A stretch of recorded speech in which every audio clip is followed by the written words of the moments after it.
We're at the TCA, the Truckload Carriers Association's 81st annual conference in Las Vegas at the Wynn Hotel, talking to small and mid-sized fleets about driver retention, autonomous technology, best practices, and retention. Yeah, well, all of these kinds of excellent talking points that we can just drive deep into. And we are here with correspondent Ashley Coker, editor of TruckloadIndexes.com. Great to have you here, Ashley. Expert on the TCA. Something like that. Yeah, so we all, we've been here for a couple days now. We've been going to panels. We've been, meeting some of the people that we've been working with on stories at FreightWaves and TruckloadIndexes.com. Hearing from experts, talking to, listening to the people that sort of work for the organization itself, but also the membership. And why don't we just kind of start diving into all the themes of the week so far? Well, I think one of the big things, it's great to be here with you guys. The 81st one, I don't know when that means that they began in the 1930s. It might have been cool to start then, but boy, is it cool to hop in with you guys now, this turning point in the industry. What if we traveled back in time and went to the first one, just in Las Vegas? I guess it wouldn't be in Las Vegas. It would have been in the 1930s. So, what if? There's no Las Vegas in the 30s. This is cooler. Let's face it. Great to be here with you. One of the talking points that I'm seeing, of course, we could talk a lot about data. We do all the time. We talk about your weekly market playbook. But this is a bonus episode. And one of the things that I feel like just is rich and resonant, and I'm hopeful, I'm going to say not unsolvable, is this driver retention issue. Or you could say turnover, or you could say it's not really real. Whatever you want to call it, there's some kind of issue, and people are talking about it, and they are talking about it a lot here. That's true. And it looks different for every different kind of fleet. It looks different for, whether you're a large fleet or a small fleet, whether you're over the road or a regional, whether you get your people home or not, your team or solo, every single way that you can slice and dice a fleet has some kind of impact on what kind of driver ends up performing best and being happy at that fleet. Yeah, so we realize that we are talking to a lot of different constituencies, but we're going to try to talk about the industry as a whole. And as a whole, they say that there is a driver shortage.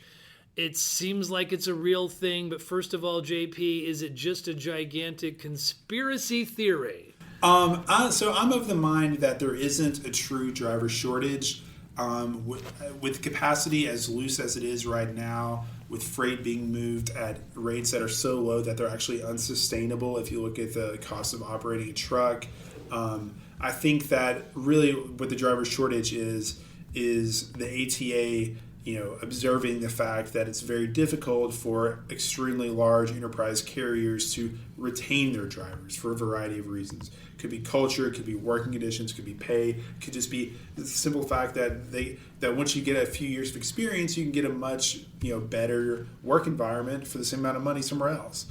So I think ultimately the conspiracy theory part of it is that the ATA is pushing the driver shortage in order to open up the trucking industry to more vulnerable, easily controlled, and exploitable low-wage workforces, like young people, like immigrants, like whomever, and so true. I think you're opening up a lot of cans of worms there. That's kind of what it's about for me. I think that there are other perverse incentives that for example, recruiting departments get compensated on how many people they bring in per month, not how long they stay, etc. So for me, retention is very much an issue. An overall structural driver shortage, to me, the data doesn't support it. Well, one question that arises to me as you're talking, and I'm just going to let it hang for a minute, but it's almost like, does this have to do with I wonder of the fragmentation of the industry itself, and how data is trying to pull it all together in certain ways, but it can't solve all the world's problems, so to speak. I think that's actually something that the TCA is working on really well. Because if you look at the size of the fleet, that's really their bread and butter, and the way that they've tried to create these programs where fleets share operational and financial data together for mutual benefit.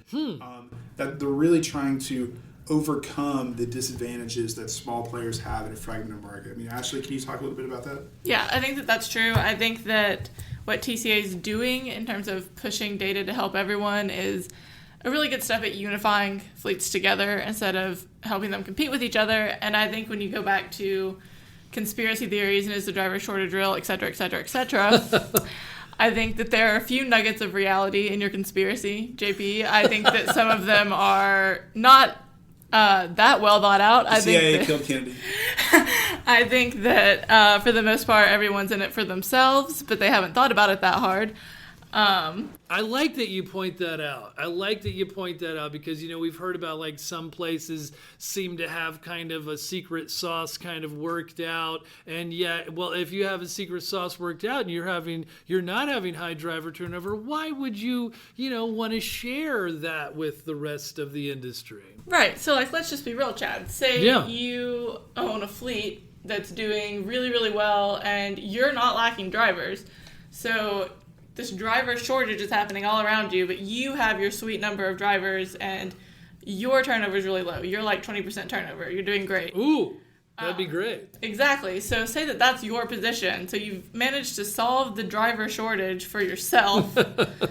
Why would you want those around you to also have the same amount of drivers, because you know that would push rates down?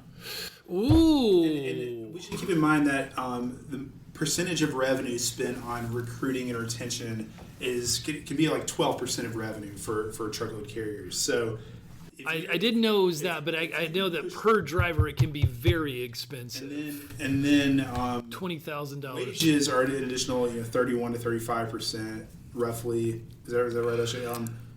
So if you can squeeze that 12% down to 4%, I mean, all of a sudden your OR looks totally different. Right. I think that's what one of the reasons we're talking about it. We know that LTL, a little bit of it, big different animal. We know that they are in the single digits of driver turnover, but they get to go home and they kind of have a different rate of pay. The thing about LTL too is that you've either got places like Old Dominion or FedEx that are using non-unionized people and paying them a ton of money, or you have people like UPS, YRC, unionized, ArcBest, which are all unionized, and of course a unionized shop is going to have extremely low turnover compared to any normal trucking company. Different animal. Good points. Well said. But you have your Walmarts that are also apparently in single digits in turnover, pay their drivers really well. They know their reins and their routes really well. But is that like almost bless you? Is that almost an unachievable kind of scalable type of thing that only a Walmart and this high volume, low margin? It's weird that people are surprised that Walmart has an excellent driver fleet. I think because that they're the creme de la creme. So because of widely perpetuated classist stereotypes about Walmartians, the people who shop at Walmart, the sort of mistreated associates who work in the stores. Right. Forget the fact that Walmart is actually a completely revolutionary and leading edge supply chain operation. Absolutely, we do forget that. With bringing global goods into the tiniest corners of America and maintain margins on very cheap products, all has to do with the leanness and meanness and efficiency of their transportation logistics operation and their supply chain. So, it really must. And, now that you mention it, I want to look into, please remind me to do this, I want to look into Aldi, because they're in the same game. Interesting. They're in the same game. We never talk about them. But anyway, Walmart is doing that thing. Okay, so everybody else. And the other thing about Walmart, they pay a lot. It's line haul. It's regular. It's dedicated. It's getting people back at home multiple times a week. They can be very choosy on safety record. Drug testing. Drug testing, good point. Background checks. Yep. They're a very large, multi-billion-dollar company that is very afraid of lawsuits. They get sued a lot. Most of the people here at TCA nowhere near the scalability of Walmart. No, they they're are the largest shipper in the United States. Yes, they are going to be small to mid-sized, a few large. You just want to keep going on about Walmart, They cover right? 90% of their transportation costs. Yeah, or their transportation needs in their own private fleet. So it's very, very different than even large enterprise carriers that are have shippers as customers inside in the house. Phew. Okay. Well, deep breath. Let's think about those who can't scale as high. What should they be focusing on? You guys, you don't seem to be of the opinion that you can just pay them more. And I would say that in some business models, you probably can't. But do you just build a big happy culture? Does a recruiter just say, just make sure that all the promises that a recruiter makes are true? Is it just all about relationships? I mean, No. what? Okay. I don't think that it's all about culture and relationships. I do think that pay plays a part. It just doesn't play the part that we think it plays. It plays. I think that competitive pay is incredibly important. However, I think that once you've reached a level of competitive, you don't gain that much more from going higher on pay as you would from creating the happy family culture or whatever it is, because you reach a point of diminishing returns at some point when you're just paying people more, because it doesn't matter how well you pay someone if you don't respect them and they feel that, and they can get competitive pay and respect at a different fleet. So would your secret sauce then be a balance, I guess, between a good communicative, happy family culture and some kind of reasonable pay? I do think so. I think that's probably true of any job. It is. Yeah. Easier said than done. I think the secret is for top level management to think of their drivers as human beings and think of how they would want their family to be treated and then channel that. Yeah. Yeah, and so, it's one thing for a company to talk about a culture. I cover a lot of 3PLs and brokerages. They talk about culture. A lot of culture is really important. Oh, right. Turning that. But everyone's in the same building, working together. So it's how do you get that sense of culture to someone who you're sitting across the country every week? That's one of my big questions is it not a part of the nature of the profession that these independent-minded people who are willing to be on the road for days, weeks at a time away from is it not a strange thing to talk about company culture? I don't think so, because I would argue that drivers want to be connected and they want to contribute to their companies and they want to feel heard, and the way that you get there, I think, is when we look at, Carriers Edge and TCA do the Best Fleets contest, and part of that contest is driver surveys, and they just looked at 8,400 driver surveys, and something that they gleaned from that, because they asked a lot of questions to drivers about meetings, because if fleets make all their drivers come in for meetings, drivers don't like that. They don't like to have to be at a certain place at a certain time for a meeting when they could be making money. However, me either.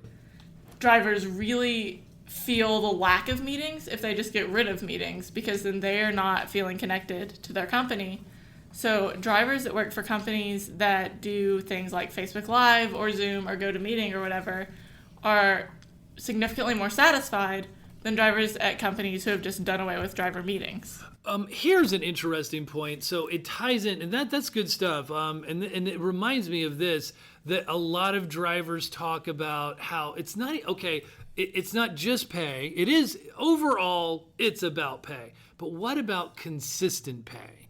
What about why do drivers who are just doing their damnedest good job that they can do week in, day out, but so the economy lags. And so maybe they're not as able to make as many shipments, and so because they're getting paid by the mile, they're not going to get paid quite as much. I'm sorry, but when the economy lags and I'm or almost any other person is on a salary, or even paid hourly, their pay doesn't necessarily suffer. Usually doesn't suffer. We get paid the same. Why are drivers on the front line of what is happening with the economy? That does seem unfair. It's true, and I think that's a great point, but I also think it's important to bring up that your salary also doesn't necessarily boom when the economy booms. Ooh, okay. And so you think, drivers do, but in the end, you can only drive so many hours. It's true. I think it's a flawed model. I just wanted to bring up the counterpoint. And I do think also that it's unfair that both the carriers and the shippers sort of put all the pressure on the driver. Again, we were talking, whether it's economic pressure or, again, we were talking about drivers feeling supported. And it actually, to your point, it totally makes sense to me that carriers should leverage telecommunications technology like video conferencing. I mean, people talk about let's have the office workers work remotely. Well, what about all the people who are already working remotely? Like, why shouldn't they have the benefits of this technology? And I think one of the things. Well, they do, don't they? They don't have. We're talking about instilling a company culture where you get instant, real feedback in front of your, colleagues, and then you can talk to your fleet manager, you can talk to your dispatchers, you can tell them about how it's going. You don't feel like just every time there's an issue, your fleet doesn't have your back, and it's your fault if something gets messed up with the receiver or something like that. Okay, well, all of these are interesting talking points, and it's not like we're trying to solve the world's problems, but we are trying to bring up a few of them and have some reasonable responses. I'm usually trying to solve the world's problems, Jeff. Well, we got to aim high, but we'll see where we can end up landing. And let's muddy the waters a little bit more for you, Ashley. I was just thinking, I was on a panel. I mean, I was not on a panel. I was observing a panel where Lana Betts, the co-president of Driver IQ. Eric Fuller was on it, and they were talking about and also, by the way, Tom Grosjean, chairman of Hirschbach, was on it, and they were just trying to answer these questions of for all of the trying to drive a little, we got a lot of media attention on let's give some veteran drivers some opportunities to drive, and where are they all, and what about women, and what about the 18 to 21 year olds? Do you all have any answer? Do you all think that these are parts of the answer to the continuum, and why or why not?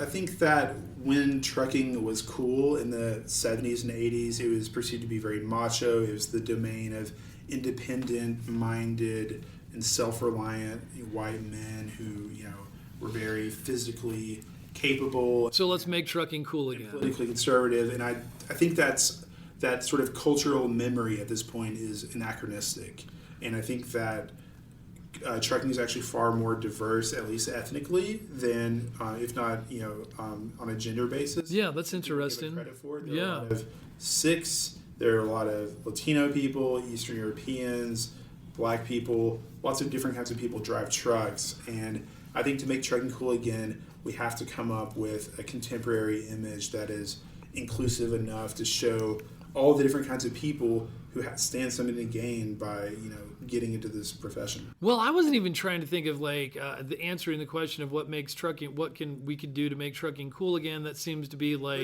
more, but actually and realistically portraying the diversity that we do have, and showing women in particular that they have what it takes to drive trucks. If that's what they want to do, I think it would go a long way. As a self-proclaimed resident expert on women in the room, why are you the expert on women, Ashley? I think it has to do with living as a woman. Okay. Point taken. I'm pretty familiar with the challenges of that. Yep. And the macho culture that you might have to be facing in certain respects. Correct. Yes, I think the whole world is a macho culture, but it definitely deepens a lot in trucking.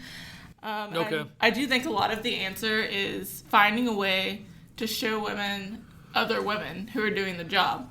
Yeah. Because if I'm driving down the road and I see a recruiting billboard for some trucking company, it's probably got a man on it. And it's probably a middle-aged man in his 50s or whatever. And I don't resonate with that. And as Carrier's Edge co-founder Mark Morrell told me earlier today, every middle-aged white man that wants to drive a truck is already driving a truck. So Yeah. Nice. So let's And cast a wider net. they may not be lasting a lot longer generationally speaking. I would just say that one of the takeaways that I heard from the panelists was that it's surprising how much it costs to recruit targeted groups, whether it's has to do with the governmental aspect or approach. With veterans, right? Yes, Eric Fuller was talking about how they have to hire a number of recruiters. I think as many as 4 right now for U.S. Express. But it has proved to be, somewhat remunerative, even though. Why is hiring or why is recruiting veterans so complicated? You have to be able to deal with a lot of the government stuff. There's a whole different way. It's not private. It's dealing with the government and how they approach things. And also, I think you go to different trade shows and conferences, and just like you're just in a whole new domain. And I think what Ashley just said about women, it speaks volumes. A lot of their women drivers tend to team up with their husbands. That doesn't seem to be an answer. And 18 to 21-year-olds, a lot of people just don't feel comfortable with whatever we want to say with that. Yet, let's throw one other aspect into the muddied pool. Now that we're getting more serious about drug testing. Okay, so like drug testing isn't just for people who want to pee into a cup anymore. It's now like for they're going to pull your hair out and test that. Now, this is for very good reasons, from a safety point of view, like from lower standards point of view. Like we're not going to.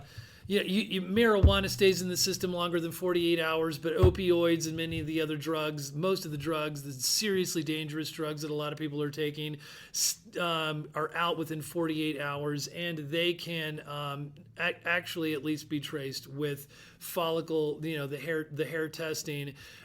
This seems to be a trend in the industry of what people are going to be looking for to screen out, potentially dangerous people on our highways.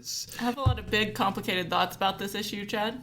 Okay, big, complicated thoughts. From the one hand, I think 48 hours is too small of a window to be drug testing people. I don't know that I think in my heart of hearts or whatever that hair testing is the way to go because it goes so far back. I don't think that we want to immediately exclude people who are in recovery of something, because the trucking industry has long... Well, it depends on how long your hair is, I suppose. I would... Yeah. You have like hair that looks like it's grown for 2 years at least. That sounds about right. I also haven't done any drugs. That's not what I'm saying. Right. No, but I'm just saying, like, actually, that does bring to bear, like, how long of a length of hair are they testing? Anyway, I think that, I don't know. I feel like my conservative safety point of mind wants to say that, like, this makes some sense. But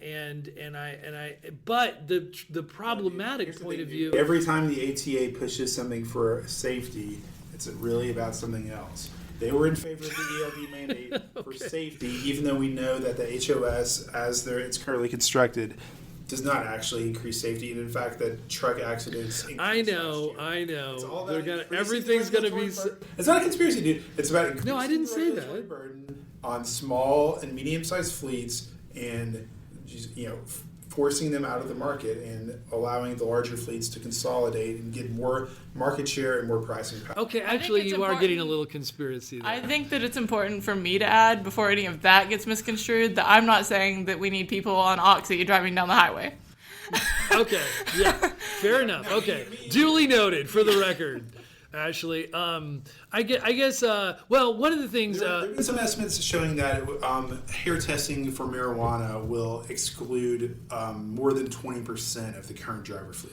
So that's something that we have to grapple with, and that I think would the same people that know this data, because I've talked about it with them, also are the ones that, whining about a driver shortage. Well, I was gonna say that. those who some of those who advocate, it is strange now that you put it that way, that some of those who most strongly advocate for hair follicle testing are worried about what it will lead to and suggest that it may be as bad as the ELD mandate or something in terms of mandate, which was great for the large carriers, right? So the whole point is to reduce capacity and drive up rates. Wow. Okay. Well, I don't know that It's not about safety. Okay. All right. This is interesting. This is what I feel like we're doing here is like what is a lot of what we're discussing at the TCA. There are a lot of industry issues. I can't emphasize enough sort of the richness of the conversations, the diversity of the perspectives. Even in the autonomous panel I was on that we didn't really talk about, there were OEMs, there were large fleets, there were small fleets that all had very different worries and concerns about this issue. Absolutely. Different things. And really, I think this was a great experience for the three of us just being here and seeing the kind of the tapestry of the industry. And seeing all of the different sort of threads weaving through it and the different kinds of players and the way that they see themselves in the industry.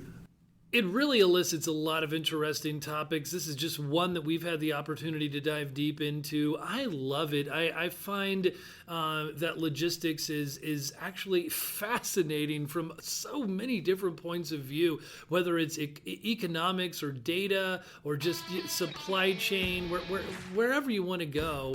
There's a lot of talking points. We're hitting them here, coming to you from Las Vegas at the TCA 81st Conference, and it's just been a blast. Great to have you on, Ashley. It's been fun. Thanks, TCA. Yes. Thanks, TCA. And we will see you in a few days. As always, we go into more detail about each of the topics we've talked about today on our website, FreightWaves.com. We will continue to publish this podcast weekly, so be sure to subscribe to What the Truck on Apple Podcasts, Google Play, Stitcher, and SoundCloud.